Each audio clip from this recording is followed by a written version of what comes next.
Natural hair colour కోసం చూస్తున్నారా? అయితే Anoos henna and black expert వాడండి. నమస్తే రమగారు. నమస్తే జయ. రమగారు, మనకి మాఘమాసం వచ్చేస్తుంది. మాఘమాసం యొక్క విశిష్టత, మనం పాటించాల్సిన నియమాలు, అవలంబించాల్సిన విధి విధానాలు చాలా మాట్లాడుకుంటాం కదా. ఒకసారి మాఘమాసం సౌరమాసంగా చెప్తారు. అవును. కార్తీక స్నానాలు ఎట్లా విశేషమో మాఘ స్నానం కూడా అలాగే విశేషం. ఇది మరీ తెల్లవారుజామున చేయక్కర్లా. జస్ట్ సూర్యుడు వస్తుండగా స్నానం చేసి వచ్చేయాలి బయటికి.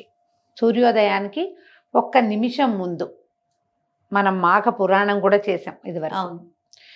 ఈ మాఘంలో ఒకటి స్నానము, సూర్యారాధన, పురాణ శ్రవణము చాలా విశేషాన్ని సంతరించుకుని ఉంటాయి. ఎట్లా కార్తీకంలో తెల్లవారుజామున చేసామో ఇప్పుడు కూడా అంతే. ఇది చన్నీళ్ళే చేయాలి, వాపి కూప తటాకాదుల్లోనే చేయాలన్న నియమం పెద్దగా చెప్పరు. ఉండేదేమో పూర్వం, అట్లా చెప్పరు. ఎలాగోలాగా స్నానం చేయటం. స్నానం చేసి ఉదయిస్తున్న సూర్యబింబానికి ఎదురుగుండా నుంచుని దండం పెట్టుకోండి. ఓకే. సూర్యుడికి రోజు అర్ఘ్యం ఇవ్వటం. ఎర్రటి మన రాగి పాత్ర శుభ్రంగా తోమి ఎర్రగా తలతళ్ళాడుతూ ఉండాలి, అందులో మకిలి అవి ఉండకూడదు. ఆ పాత్రతో కాస్త నీళ్లు తీసుకుని దాంట్లో కాస్త ఎర్రని పువ్వులు, ఎర్రటి అక్షింతలు, ఒక్క పువ్వు వేసినా చాలు. చిట్టి గన్నేరు పూలు అవి వస్తాయా, ఎర్రటి పూలు, ఒక పువ్వు, 4 ఎర్రటి అక్షతలు వేసి సూర్యుడికి చూపించి నీరు వదిలిపెట్టాలి. మీరు ఏదైనా నదుల్లోనూ అక్కడ స్నానం చేస్తే నదిలో ఎంచి మనం సూర్యుడికి అర్ఘ్యం ఇచ్చి నమస్కారం చేసుకోవచ్చు. అయితే ఇదే దీంతో పాటుగా ఈ మాఘంలో వచ్చేటువంటి 4 ఆదివారాలని ప్రత్యేకంగా మాఘపాదివారాల్లో సూర్యుడికి పాలు పొంగించి పరమాన్నం వండి నివేదన చేస్తాం. ఇది చాలా మంచిది. ఆదిత్య హృదయం చదువుకోండి. నెల రోజులు ఆరోగ్యానికి చాలా మంచిది. సాధారణ వాక్యం మనకి ఏం చెప్తారు, ఒక ఏమనాలి, మహావాక్యాలలో ఆరోగ్యం భాస్కరాదిచ్చేత్ అంటారు. అవును. ఆరోగ్యం సూర్యుడి వల్ల వస్తుందంటే సూర్యుడిని రోజు చూసినా వస్తుంది, సూర్యుడిని పూజించినా వస్తుంది, సూర్యుడికి సంబంధించిన స్తోత్రాలు ఏమైనా చదివినా వస్తుంది. దాంతోపాటు అది ప్రత్యేకంగా సౌరమాసం అని చెప్పబడే మాఘమాసంలో కనుక చేస్తే మరి అది ఇంకా విశేషం, అది ఇంకా ఫలవంతంగా ముందుకెళ్తుంది. మీ అవకాశాన్ని బట్టి ఏది కుదిరితే అది చేసుకోండి. మాఘాదివారాలు 4 వస్తాయి. తర్వాత ఏమో రథసప్తం వస్తుంది.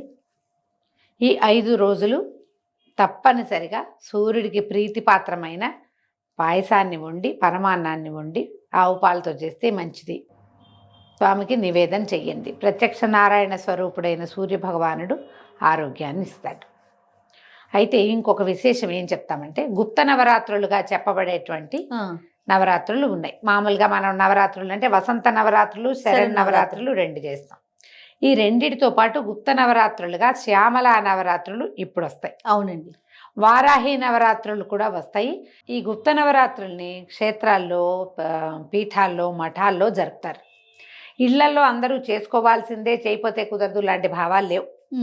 అవకాశం ఉంటే చేసుకోవచ్చు. ఆ చేయటం కూడా ఏదో విశేషంగా అద్భుతంగా అలా ఎలాగో ఈ శరన్నవరాత్రుల్లో అమ్మవారిని సేవించినట్టుగా అంత పెద్ద సేవ చేయకపోయినా ఏ అమ్మవారి పేరు మీద ఈ నవరాత్రులు చెప్పబడ్డాయో ఆమెను తలుచుకునే ఒక్క శ్లోకం చెప్పుకుని లేదా ఒక స్తోత్రం చెప్పుకుని ఆమెకు 2 పువ్వులు, గంధము, పంచోపచారాలు సమర్పిస్తాం కదా.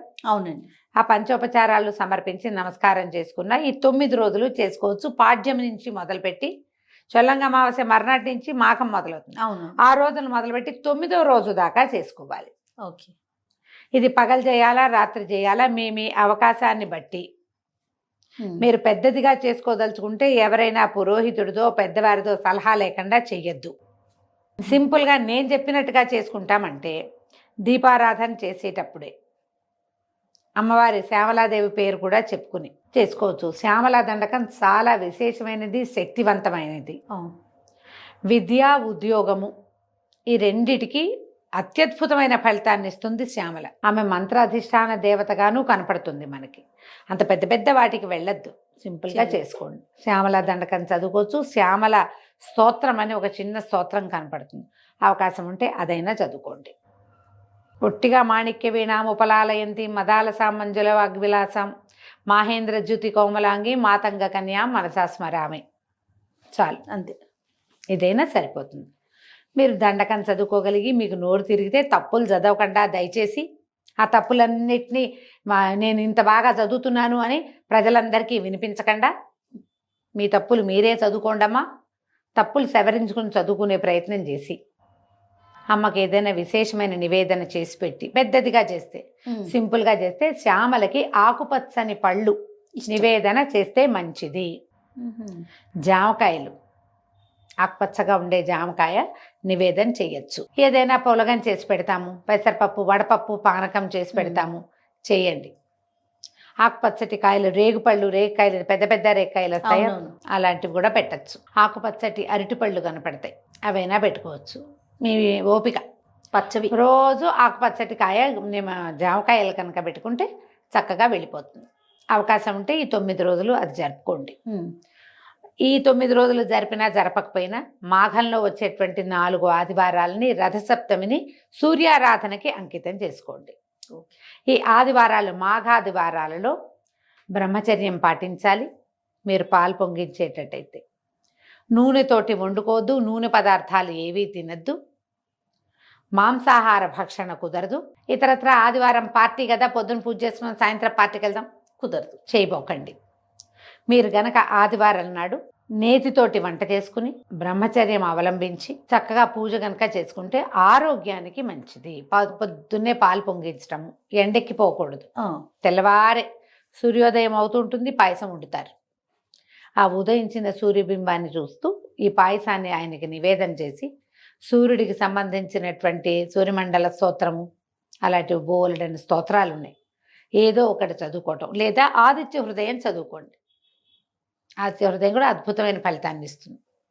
చదువుకుని నివేదన చేసుకుని పగలు భోజనం చేసి సాయంకాలం కొద్దిగా తక్కువ ఫలహారం చేస్తే మంచిది.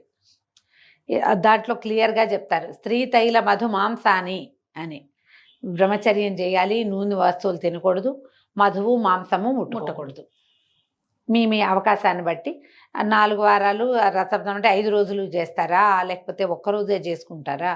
మీరు ఏ రోజు పాలు పొంగించి సూర్యుడికి నివేదన చేస్తారో మీకు ఒక్కరికి కాదు, మీ ఇంటిల్లిపాదికి ఇదే సూత్రం. అప్పుడే ఆరోగ్యానికి మేలు జరుగుతుంది. మీకు అవకాశాన్ని బట్టి పురాణం ఎలానో ఉండింది, అక్కడి నుంచి పురాణ శ్రవణం ఉంది. మాఘ పురాణం ఎలాగ ఉంది, సుమన్ టీవీలో ఇంచుమించు అన్ని ఛానల్స్లోనూ వేయబడుతుంది. ఏ సమయంలో కుదిరితే ఆ సమయంలో మాఘ పురాణం వినండి. పురాణ శ్రవణం చేస్తే మరీ మంచిది. నెల రోజులు ఆదిత్య హృదయం చదవటము, సూర్యుడికి పొద్దున్నే లేచి దండం పెట్టుకోవటము, పురాణం వింటము. పొద్దున్న లేచి దండం అంటే స్నానం చేసి కదా దండం పెట్టుకోవాలి. ఈ నియమాన్ని పాటిస్తే ఆరోగ్యం బాగుంటుంది. తప్పకుండా.